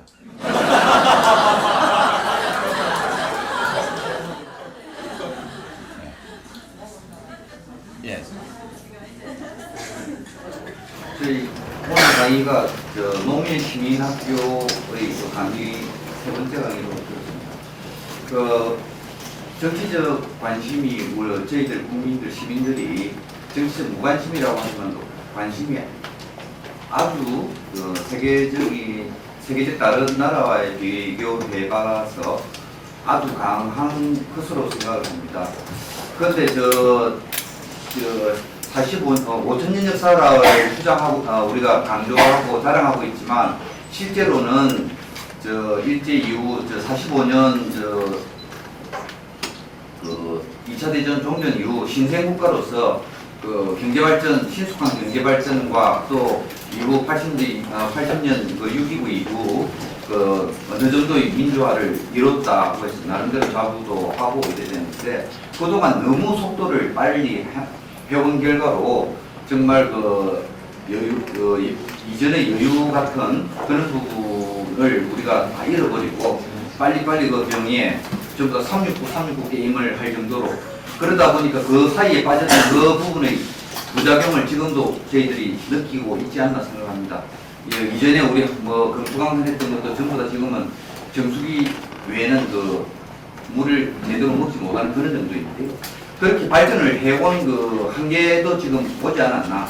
정치적에 대한 관심은 우리가 많이 갖고 있지만 그 정치 외에 함몰되어 있던 여러 가지 복지 그 부분도 그렇고 경제적인 부분이 지금 우리 두 자릿수 경제 발전이 지금은 세계 평균 성장률에도 못 미치고 있는 그런 부분인데 물론 뭐 저는 오히려 관심되는 부분이 다른 분들이 이런 그 나무를 파괴하는 그런 방안은 뭐 분단 상황을 빨리 종식을 해서 북한과의 관계 개선에 따른 뭐 경제 돌파구를 그렇게 이야기하는데 결국에는 그게 우리 그 한반도 안정과 함께 복지 그런 부분도 다 포함되는 부분이 아닌가 싶은데 우리나라의 지금 그 정치적 그 부분에 많은 관심 못지않게 경제를 지금 활로를 찾는 부분도 중요하다 생각합니다. 그러니까 그 장관님 이제 두 갈래 질문이 섞여 있는데요. 우선 이제 경제 문제부터 말씀을 드리면 저희가 이제 학교에서 배우는 경제 성장 이론 중에 이제 네오클래식 이른바 신자유주의 성장 모델이라는 게 있어요. 그게 이제 가장 이상적이고 바람직한 조건이 다 만들어졌을 때 성장률이 어떻게 되느냐 이걸 알려주는 건데 그 커브가 이렇게 생겼어요. 이렇게. 그러니까 시간이 가면 갈수록 성장률이 저하되도록 원래 모델 자체가 그렇게 돼 있어요. 최선의 조건에서도. 그러니까 이제 어떤 거하고 비슷하냐 하면 30점 받던 학생이 60점을 올리는 건 쉬워요. 좀만 공부하면 그렇게 올라간다고요. 60점 받는 학생이 80점 올리는 건 그보다 좀 더 어렵고요. 80점짜리가 90점 되기는 더더욱 어려워요. 그런 이 생산량이 늘어날수록 원래의 생산 수준이 높기 때문에 추가적인 생산을 같은 양을 하더라도 성장률은 계속 내려가게 되어 있습니다. 물론 칼 마르크스는 이걸 다른 원인에 의해서 분석을 했지만 신자유주의 경제학의 이 원래의 원론적인 성장 모델에 따르더라도 국민소득이 올라가면 올라갈수록 성장률은 지체되게 되어 있는 게 기본적인 겁니다. 그건 이제 그럼 왜 그런 성장의 저해가 이제 오나 이렇게 보면 여러 가지 이제 이론적인 설명이 있지만 되게 생산이 자연을 착취하는 것을 전제로 하거든요. 착취할 수 있는 자연의 한계가 오면 자동적으로 생산이 비효율성이 높아지기 때문에 그게 떨어지게 됩니다. 말씀하신 것처럼 한국이 80년대에 두 자릿수 경제 발전 70년대 뭐 중반 이후에 하는 과정에서 정말 금수강산이 똥물처럼 변했었어요. 지금은 많이 좋아진 거고요. 낙동강도 지금 많이 좋아졌죠. 80년대보다. 한강도 비교할 수 없을 정도로 좋아졌고요. 뭐 울산 태화강도 한때 썩어서 뭐 농담으로는 필름도 현상할 수 있겠다 그런 필름 현상도 가능하겠다. 워낙 화학 물질이 많이 들어가지고 그런 얘기까지 나올 정도 아니었습니까? 저는 지속 가능한 성장에는 한계가 있다 이렇게 생각해요. 그래서 계속 높은 성장률을 추구하는 것은 이룰 수 없는 소망이다. 적정한 수준의 성장을 해야 된다. 이제 그렇게 생각하고요. 지금 뭐 3, 4% 성장률이면 그렇게 나쁘지 않은 거거든요. 국민소득 2만 불일 때 3, 4% 넘는 성장률을 기록한 나라가 없습니다. 일시적으로가 아니면. 그리고 중국이 뭐 요즘 10몇 프로씩 하다가 8% 되면 완전 저성장이라고 난리잖아요. 중국이 20점, 30점짜리에서 올라와서 그런 거고요. 중국도 좀 지나면 성장률이 단단히로 떨어지게 돼 있습니다. 그러니까 초기 단계의 높은 성장률에는 많은 거품이 있어요. 그 전까지 이미 존재하던 건데도 불구하고 통계에 포착이 안 되는 그런 비공식 거래가 공식 거래로 포착되면서 올라가는 측면도 있고요. 소위 지하 경제가 양성화되면서 나타나는 효과도 있고요. 지금 우리 경제 성장률 올리려면 성매매 산업을 합법화하면 금방 1, 2% 올라가요. 통계 안 잡히는 게 그냥 잡히기 때문에요. GDP 성장률이라는 것은 많은 거품과 허점이 있는 인덱스이기 때문에 그거에 미친 듯이 매달리는 것은 정말 정신 나간 짓이다. 저는 그렇게 생각을 합니다. 아주 견고하게 3, 4%씩 해마다 성장할 수 있으면 그만하면 된 거 아니냐. 정치할 때 같으면 이렇게 말을 못 하는데 그렇게 생각하고요. 지금 우리는 좀만 더 고르게 살 수 있으면 상당히 잘 사는 나라예요. 우리나라가. 국민소득 2만 불이면 진짜 아까 말씀드렸잖아요. 연봉 9천만 원, 1억 이 집집마다 평균 다 되는 거예요. 4인 가족에. 근데 그런 집이 몇 집이나 됩니까? 우리나라에 지금. 그러니까 뭔가 잘못되어 있는 것은 생산을 너무 적게 하는 문제라기보다는 생산한 것을 어떻게 나누느냐에 대해서 지금 비정규직제도 이런 거요. 한 100년 지나면요. 역사책에 나올 거예요. 그때 정말 이상한 제도 있었다고. 노예제도 지금 불과 150년 전까지 미국에 있었잖아요. 지금 누구나 그 터무니없는 제도라고 얘기를 하죠. 근데 그 제도 없애는데 전쟁을 했잖아요. 그런 거거든요. 우리가 지금 가지고 있는 삶의 양식이 항구적인 것도 아니고 초역사적인 것도 아니에요. 이것은 2000년대 초반에 우리나라에 나타난 특수한 형식에 불과한 것이고요. 고쳐나가야 되겠죠. 이 경제는 그렇게 말씀을 드리고 정치적인 면에서 보면 우리나라는요. 아까 제가 개인의 철학적으로 독립한 개인이 많아야 민주주의가 된다 이렇게 말씀드렸는데 개인이 철학적으로 독립해가는 과정을 몇백 년에 걸쳐서 유럽의 민주주의 선진국들은 겪었잖아요.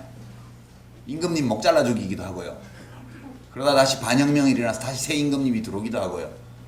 혁명이 일어나고 내전을 치르고 다시 반혁명이 일어나고 국가 간의 전쟁이 일어나고 전 유럽이 나폴레옹 전쟁 때 프랑스 대혁명 이후에 나폴레옹 전쟁에 휩쓸렸잖아요.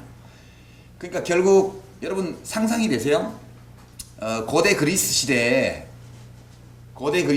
이미 지구가 둥글다는 사실에 대해서 사람들이 알고 있었어요. 지구 둘레를 이미 그때 측정했거든요. 에라토스테네스라는 알렉산드리아 그 대도서관 관장인가 하는 사람이 이 정오에 떨어지는 햇빛이 떨어질 때 햇빛 떨어지는 각도가 다르다는 사실을 알고 하인을 시켜가지고 인접 도시까지 걸어오게 한 다음에 그 각도 차이하고 걸어온 거리를 계산해서 지구의 둘레를 대충 맞췄거든요. 그때 이미 지구가 둥글다는 사실을 알고 있었고요. 그 다음에 그 당시 천문대의 관측 기록을 보면 수성이나 금성 같은 이른바 태양계 내행성의 운행 데이터가 지구 중심으로 태양이 돈다면 설명할 수 없는 움직임들이 너무 많이 일어났어요. 그래서 의문을 가지고 그때 이미 지구가 중심이 아니고 태양이 고정되어 있고 지구가 돈다는 생각을 했다고요. 이미 증명을 못했을 따름이죠. 근데 그렇게 발전해 갔던 자연에 대한 이해 이런 것들이 무려 1000년 동안 암흑 속으로 들어간 게 이해되세요? 중세 유럽에 가톨릭이 지배한 그 1000년 동안 자연의 본질과 자연의 원리를 탐구하는 모든 활동을 신의 이름으로 금지하고 결국 1000년이 지나서 갈릴레이 같은 사람이 종교재판에 회부되잖아요. 그 사람은 주류 중에 주류였는데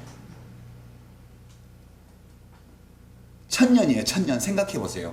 1000년 동안 인간 지성이 거의 완벽하게 억압되어 있다가 르네상스 시대에 와서 비로소 그때 알렉산드리아 대도서관을 약탈했던 아랍인들이 아랍어로 가지고 와서 아랍어로 페르시아어로 번역해놨던 그 그리스 로마 시대의 고전들이 다시 라틴어로 재번역되어서 유럽으로 수입되면서 1000년 동안 묻혀있던 인간 지성이 부활하게 되는 게 르네상스입니다. 신중심에서 인간 중심으로요. 그 르네상스부터 시작해서 이른바 계몽주의 시대의 수백 년을 거쳐서 독립된 자아라는 관념이 성립됩니다. 그리고 서양의 유럽의 민주주의는 이 독립된 자아라는 철학적 토대 위에서 구축된 것이 민주주의거든요. 우리나라는 뭡니까? 우리나라는 고종 황제 폐하가 다스리다가요. 갑자기 일본 왕이 천황이라는 이름으로 와서 또 다스리다가요. 총독 보내가지고 어느 날 갑자기 전쟁이 끝나고 38선 이북에는 장군님이 오셔서 다스리셨고요. 38선 이남에는 이박사가 오셔갖고 국부가 되셨어요. 국부. 프란체스카에사르 국모가 되고. 그러니까 우리나라는 그렇게 개인을 해방시키고 철학적으로 독립된 자아를 발견한 개인들이 연대를 구축하는 계몽의 시대가 전혀 없이 헌법의 민주공화국이라고 박은 거예요. 민주공화국이라고 선포하면 뭐예요? 그 민주공화국을 해나갈 수 있는 개인들이 없는데 결국 4.19부터 시작해서 6월 항쟁에 이르기까지 그 수십 년의 기간 동안에 이 우리 국민들이 민중이 스스로를 계몽하는 시기를 몇십 년간 겪은 거예요. 근데 무지하게 짧은 시간 동안 불과 한 40년의 시간 동안에 유럽에서 400년 동안 했던 산업화를 다 따라 붙였고요. 최초의 산업혁명이 났을 때부터 근 400년이에요. 그리고 르네상스 이후에 계몽기를 거쳐서 오늘 현대민주주의 이르기까지 약 또 한 300~400년에 걸친 정치적 변화 과정을 우리가 40년 동안 다 해내버렸어요. 그러니까 한국 국민들이 이룩한 거는 믿을 수 없을 정도입니다. 제가 보기에는. 인류 역사에서 이렇게 짧은 기간에 한 세대 만에 이렇게 몇백 년의 변화를 압축해서 모방이죠, 모방. 이미테이션 한 거예요. 후발주자로서. 선행주자들이 수많은 오류와 희생을 치르면서 했던 것들을 단박에 미국 헌법에서 뺏겨가지고 대한민국 헌법에 집어넣고 미군정 하에서 그리고 헌법대로 해라 이렇게 싸우면서 민중이 스스로를 계몽하는 그 과정이 몇십 년 있었지만 우리는 근본적으로 개인이 철학적으로 독립한 개인이 국가 권력에 대해서 독립을 선포한 적이 없는 나라예요. 그래서 여전히 대통령은 왕의 관념으로 들어앉아 있고요. 박근혜 씨가 대통령이 된 이유 중에는 현직에 있으면서 부하에게 암살당한 비극의 왕 박정희 임금님이 있는 거예요. 그래서 뭔가 그게 남아 있는 거예요. 저는 그렇게 생각해요. 우리 노무현 대통령은 퇴임하시고 1년 반도 안 돼서 돌아가셨지만 후임자의 공격을 정치적 공격을 받아 스스로 목숨을 끊은 비운의 전직 대통령. 전직 대통령도 왕이에요. 그러니까 사람들의 마음속에는 아직도 대통령이 아니라 왕이 있는 거예요. 왕이. 우리는 왕을 목 잘라 주신 적이 없는 민족이에요. 한 번도. 그러니까 이 계몽의 과정이 우리는 좀 한국적인 과정을 거치고 있는 것이다. 그래서 좀 막 서양 학문을 막 공부하고 외국의 역사를 알고 이런 사람의 눈으로 보면 얘가 너무 계몽이 안 되고 더딘 것 같아요.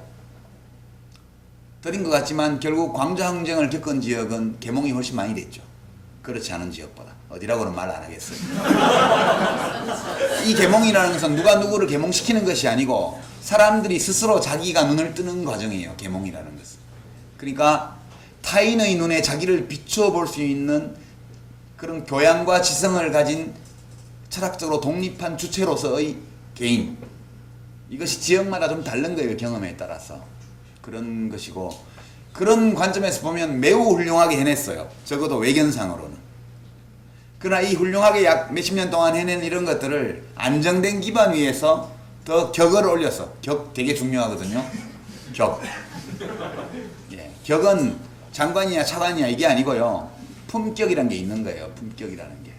그러니까 우리 사회는 아직도 시민들 개개인의 품격 그건 자기 자신에게 달린 건데 그것이 우리가 가지고 있는 제도라든가 이 제도를 구성하는 원리에 비추어 볼 때 아직은 계몽 과정에 있는 나라이다. 그래서 우리 민주주의는 아직 완전하지 않은 것이고 때로 잘 작동하지 않는 것처럼 보이지만 그럼에도 불구하고 해마다 연말이 되면 예산안도 통과시키고요. 가끔 뭐 우한마도 등장하고 뭐 경호권도 발동하지만 필요한 법도 때로 통과시키고요. 제때 좀 늦어도 그럭저럭 돌아가는 정치를 갖고 있는 거거든요. 지금 현재 우리 대한민국의 현주소가 이런 정도다 이렇게 생각하고 우리 국민들의 역량을 너무 비하하지도 말아야 할 것 같고요. 그렇다고 뭐든지 국민이 옳다 이것도 아니라는 생각이 들어요. 우리 국민들은 참 보면 왔다 갔다 해요. 어떨 때는 노무현 김대중도 뽑고 어떨 때는 이명박 박근혜도 뽑고 그러는 거 아니겠어요? 우리만 그런 게 아니라 미국도 그래요. 미국도 오바마 2번씩이나 뽑은 국민들이 고전에는 부시를 또 2번이나 뽑았잖아요. 우리나라 같으면 동생이 주지사로 있는 동네에서 부정선거 해가지고 개표가 늦어지는데 나만 나겠어요? 대통령 당선자가? 벌써 니 나가 하야해 물러나 이렇게 나오죠. 그러니까 되게 격차가 그리 크지는 않지만 가장 결정적인 차이는 철학적으로 독립한 개인이 부족하다. 그게 제 생각에는 제일 큰 문제가 아닐까 이렇게 생각합니다. 이제 한 두어 분 정도만 더 꼭 질문하셔야 될 분 두 분만 하겠습니다. 그러면 먼저 하시고 나중에 하시고. 철학적 자기애가 표출하는 그런 사람이 되어지는 민주주의 사회가 좀 저희들 희망을 주셨으면 좋겠고 지금 어쨌든 지금 사회가 보면은 일단은 청소년, 저희도 이제 초등학교 이상까지 지금 사실 개인적인 생각보다는 좀 공부에 시달리고 그런 식입니다. 그리고 학교에 뛰어난 국가고에서도 사실은 자기 아이들 사고를 하기 위한 어쨌든 주입식 이런 지식입니다. 그리고 대학교에 들어가서도 뭐 어떤 그 개인적인 뭐 그런 것보다는 뭐 취직을 하기 위해서 모든 자기 시간 다 투자해야 되고 그런 사회에서 과연 지금 좀 전에 말한 그런 더구나 이제 우리가 성인 돼서도 서로 생각해서 하지만 끝까지 일하면서 다른 생각할 그런 정신의 여유가 없는 그런 사회에서 이렇게 하고 그런 사회에서 쉽게 해야지 이렇게 그 개인 철학적으로 자기 이해라든가 이런 학관 지금 질문의 취지는 철학적으로 독립한 어떤 자각한 개인이 이렇게 자라나기에는 우리 교육 환경이나 사회 풍토가 너무 척박하지 않냐, 이제 이런 질문이신데요. 여기 계신 분들은 스스로 뭐 100점짜리는 아니지만 주체적인 삶을 나름 고민하면서 살고 있다고 느끼시잖아요. 자기 자신에 대해서. 뭐 안 느끼시면 할 수 없을 거예요. 근데 그렇게 느끼시는 분에 한해서 제가 질문 드리고 싶은 거예요. 그게 좋은 교육 덕분이에요?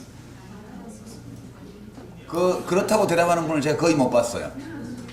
그러면 부모님의 훌륭한 훈육 덕분이었어요? 그것도 아닌 것 같아요. 그럼 도대체 이 개인들은 어디서 나온 거죠? 반면교사가 많았습니다. 예, 반면교사. 난 저렇게 되지 말아야지. 그러니까 이 말은 무슨 말이냐 하면 훌륭한 인격 독립한 개인은 어떤 좋은 환경에 의해서 만들어지는 건 아니라는 거예요. 물론 환경이 좋으면 더 잘 나올 수도 있겠죠. 그러나 아무리 환경이 나빠도 뚫고 나오는 새싹과 비슷한 것이다. 저는 그렇게 생각합니다. 그거는 제도적인 해법은 없는 것 같고요. 지금 예컨대 뭐 내신 성적 가지고 줄 세우고 예전 밖에 나가서 무슨 경시대회에서 스펙 관리해야 뭐 어디 뭐 특목고가고 외고가고 이런 데서 지금은 내신만 한다고 그러니까 중학교 아주 비상이 걸렸더라고요. 선생님들이 이제는 나쁜 짓 하면 뭐 벌점 3점으로 처리해서 학생부에 올리고 그러니까 애들이 말을 잘 듣기도 한다고 그러고. 근데 결국은 그런 제도적인 조건이 주어진 가운데에서도 결국은 그 본인이 해나가는 거라고 생각해요, 저는. 그리고 이제 가장 많이 해줄 수 있는 건 부모들이 해줄 수 있죠. 아직 어렸을 때는. 한 15살 넘어가면 그때부터는 부모도 별로 대책 없고요. 한 15살 전까지는 부모들이 영향을 많이 미칠 수 있는데 부모들이 용기를 내야 된다고 봐요, 저는. 네, 남들이, 그러니까 우리가 지금 연구 결과를 보면 뇌과학자들의 연구 결과나 교육 전문가의 연구 결과를 보면 학원 종합반에 계속 보내는 거, 이것이 전혀 득될 것이 없다, 장기적으로. 학업 성적 향상에. 이게 다 나와 있어, 이미. 증거를 가지고. 근데 사람들이 그래도 보내요. 불안하니까. 그러니까 그것은 애들을 도구로 만드는 거예요. 나의 불안감을 해소하기 위한 도구로 애들 학원 보내는 거예요. 그럼 과감하게 좀 용기를 가지고 거기서 벗어나야 된다, 그렇게 생각해요. 지금 우리나라의 교육 환경을 보면 이것은 확장적 군비 경쟁이거든요. 확장적 군비 경쟁이에요. 그러니까 러시아에서 장거리 미사일을 개발하면 미국도 개발하고요. 그 다음에 뭐 지구 궤도에 올리는 탄도 미사일 개발하면 소련도 또 그런 거 개발하고요. 그 다음에 둘이 또 맞으면 그 다음에 또 핵 탑재할 수 있는 미사일 또 만들고요. 저쪽도 만들고. 이게 확장적 군비 경쟁이거든요.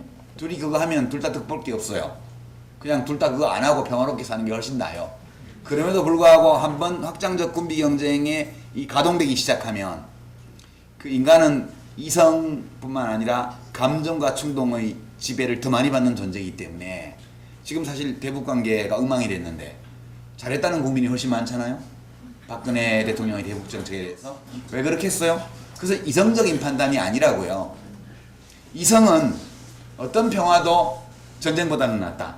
그런 게 우리들의 이성의 소리고, 그리고 서로 이익이 되는 경제적 교류를 하는 것이 필요하다라는 게 우리의 이성의 목소리예요. 우리의 감정과 충동은 뭐냐? 전쟁 한번 쳤고 60년간 싸워왔기 때문에 기분 나빠요. 우리가 뭐 개성공단은 서로 이익을 보는 거지만 어떤 현금은 우리가 주는 거 아니야. 뭐 인도적 지원도 하잖아. 그러면 좀 이북도 나긋나긋하게 나와야지. 이것들이 뻣뻣해. 기분 나빴어요. 그러니까 버르장머리 고쳐야 돼. 격이 안 맞으면 안 하겠어. 굴종을 강요하지만 이렇게 세게 나와서 파탄 나니까 일단 감정상 기분이 좋은 거예요. 저것들 손 좀 봐줘야지. 이것이 감정과 충동이에요. 버트란트 러셀이라는 아주 유명한 철학자, 영국의 유명한 철학자입니다. 평화주의자고. 그분이 쓴 책 중에 Why Men Fight라는 책이 있어요. 인간은 왜 싸우는가. 그분이 두 차례의 세계전쟁을 경험하고 나서 쓴 책이에요. 인간은 왜 싸우는가. 그 책에 보면 우리는 지금까지 주로 인간의 이 행위와 관련해서 이성의 역할에 주목해왔지만 사실 인간은 이성보다 감정과 충동에 더 많이 좌우되는 존재인지 모른다. 그렇게 해서 그 책은 감정과 충동에 관한 그 철학자의 고찰이 많이 담겨 있습니다. 저는 그런 거라고 봐요. 제가 정치할 때는 국민 여론이 이쪽이 많으면 대놓고 비판을 못했는데요. 이제 안 하니까 앞으로도 안 할 거니까. 그것은 어리석은 맹목적인 충동과 감정의 산물이에요.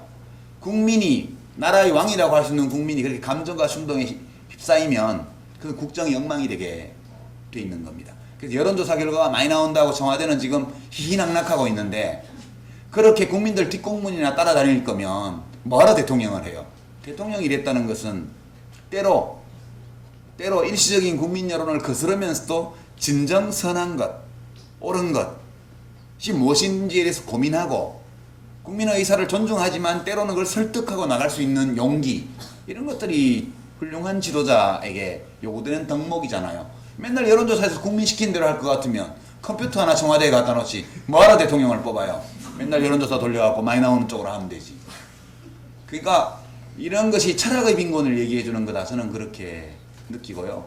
답이 없어요. 지금처럼 가면 아이들 키우면 부모들이 이제 소득이 늘어났기 때문에 예전에 저희들이 어릴 때는 다 가난했고 일부만 부유했으니까 일부 부유층만 과외를 시키고 나머지는 똑같이 자기 힘으로 했어요. 얼마든지 좋은 학교 갈 수 있었죠.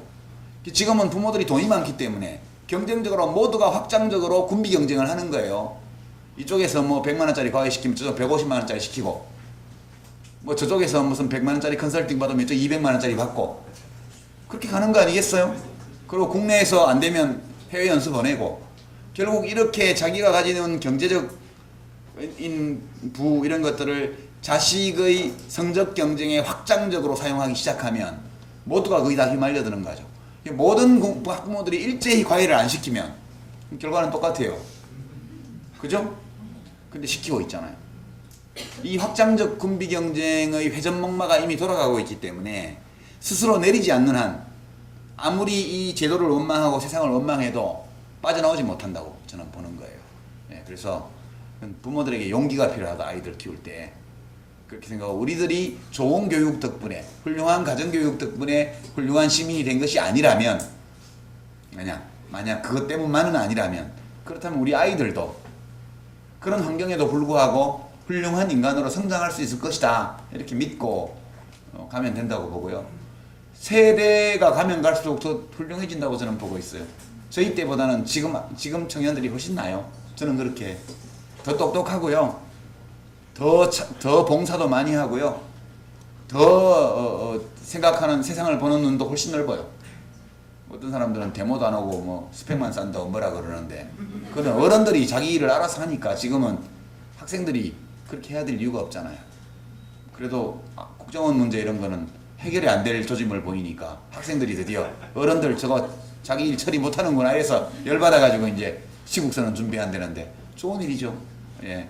학생들이 관심이 없어서 그런 것이 아니고 어른들을 믿어서 그런 것이다. 저는 그렇게 생각해요. 예. 저 뒤쪽에 아까 손 드신 분. 예. 이제 마지막 질문자로 하겠습니다. 이 딸이 서울대학교 다니고 네? 서울대학교 다니고 딸이 제 딸이요? 네, 원래 졸업했어야 되는데 아직 못 둘 중에 하나 물어보고 싶은 건 서울대학교 법인학원에서 찬성하시고 다른 반대하시고 했던 걸로 칼럼에 한번 본적있었어요. 그리고 하나 묻고 싶은 거는 안희정 지사께서 신문에 뭐라고 했냐면 이제 노무현 대통령을 나라들일 때다 떠나보내릴 때다 사중이 되면서 그렇게 저는 그걸 읽고 저도 이제 안희정 지사의 말에 동감을 하게 됩니다. 그걸 어떻게 생각하시는지. 예. 두 개만 하시죠. 예. 국립대 법인화는 제가 이제 찬성한 건 아니고, 저는 제 딸이 이제 법인화 반대 투쟁한다고 막 도서관하고 총장실 점거하고 무슨 이상한 동영상에 나오고 막 그러더라고요. 뭐 총장실 프리덤인가? 거기 보니까 거기도 나오고 그래서 저는 이렇게 얘기했죠. 그거는 교수들로 하여금 싸우게 해라. 교수들로 하여금. 과연 그것이 학생들이 이 공부를 안 하고 밤에 잠을 못 자가면서까지 학생들이 나서서 싸울 문제냐, 그게. 만약 교수들이 침묵으로 일관한다면 가게 내버려둬라, 그거를. 그것은 학생들이 싸울 만한 가치가 없는 일이다. 이제 그런 게 제 입장이었고, 그 입장은 지금도 변화가 없습니다. 만약 그게 그렇게 나쁜 거라면 교수들이 나서서 막아야죠. 예, 저는 그렇게 생각하고요. 학생들에게 평소에 학교 운영과 관련해서 아무런 권리도 주지 않으면서 그 문제에 관한 싸움까지 학생들에게 맡긴다면 그건 교수 사회가 너무 비겁한 거다. 그렇게 저는 생각했습니다. 만약 그것이 진짜 나쁜 거라면 교수들이 나와서 막아야 되고요. 그게 나쁘지 않은 거라면 교수 사회에서 학생들을 설득해서 가도 괜찮다. 그렇게 대화로 해결을 해야 되고, 그 문제를 학생들이 투쟁하게 한다는 거는 저는 어른들이 자기 할 일을 못하는 거다. 그런 입장입니다. 그 다음에 이제 노무현 대통령을 떠나보내야 된다. 정치인들이 그렇게 말하는 건 또 뭐 그거대로 예, 저는 인정해야 된다고 봐요. 근데 저는 떠나보내기 싫어요. 아직 준비가 안 됐어요. 예, 떠나보낸다는 것은 어떤 의미냐 하면 매우 가벼운 마음으로 그분을 다시 생각할 수 있다는 거. 그게 애도 기간이 끝났다는 의미입니다. 여러분, 애도라는 게 뭡니까? 애도라는 것은 상실의 아픔을 치유하는 기간이 애도 기간이에요. 우리는 소중한 어떤 것을 잃어버렸을 때 또는 빼앗겼을 때 굉장히 큰 슬픔을 느낍니다. 그리고 이 슬픔은 우리 마음에 상처를 남겨요. 우리 삶에. 그럴 때 애도가 왜 필요하냐면 이것을 치유하는 과정으로서 애도가 필요한 거고요. 그 애도가 지속되는 기간을 우리가 추도 기간이라고 이야기를 합니다. 사람마다 다르겠죠. 이미 애도가 끝난 분들도 있고요. 아직 애도가 끝나지 않은 분들도 많이 있는 것 같습니다. 정치인들에게 이 문제는 약간 정치적인 측면이 있죠. 왜냐하면 노무현 대통령의 자산은 개선하고 싶고, 그러나 그 자산이 대한민국에서 제일 큰 기업 삼성그룹 같은 자산은 아니잖아요. 여기 보면 어찌 보면 중소기업 비슷하기도 하고 좀 그렇단 말이에요. 약간 비주류 자산이란 말이에요. 그러니까 이것만으로는 뭐가 안 될 것 같으니까 이제 이거는 기본으로 깔고 가되 이걸 넘어서서 가자. 그런 의미로 한 말씀일 거라고 저는 생각하고, 정치하는 분들은 뭐 그렇게 하시면 된다고 보고요. 다만 떠나보내야 한다고 해서, 말한다고 해서 또는 생각한다고 해서 떠나보낼 수 있는 것은 아니다.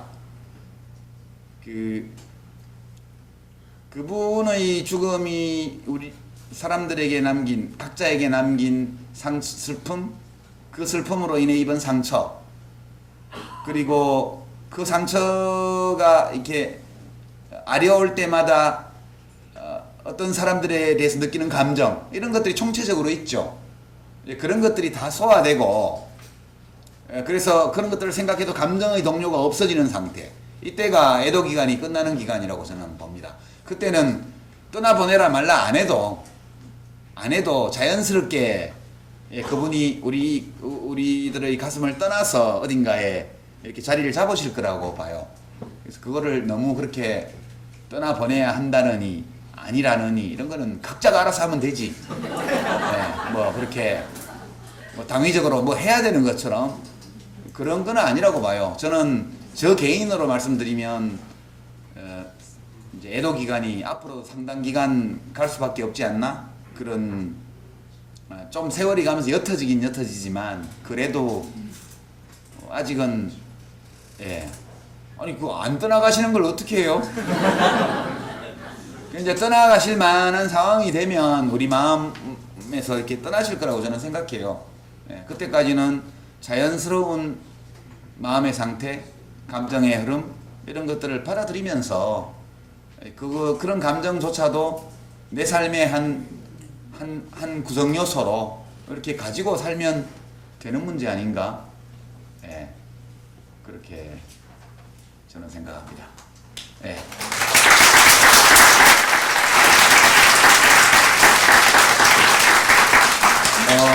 아까 시작하기 전에 제가 미리 사인을 좀 해드리고 했는데 못 받으려고 책을 가지고 오셨는데 못 받으신 분들이 혹시 더 계실지 모르겠어요. 그래서 끝나면 바로 나가서 못 받으신 분들은 몇 분 안 되실 텐데 그래도 받으시도록 혹시 계시다면 그렇게 하겠습니다. 고맙습니다.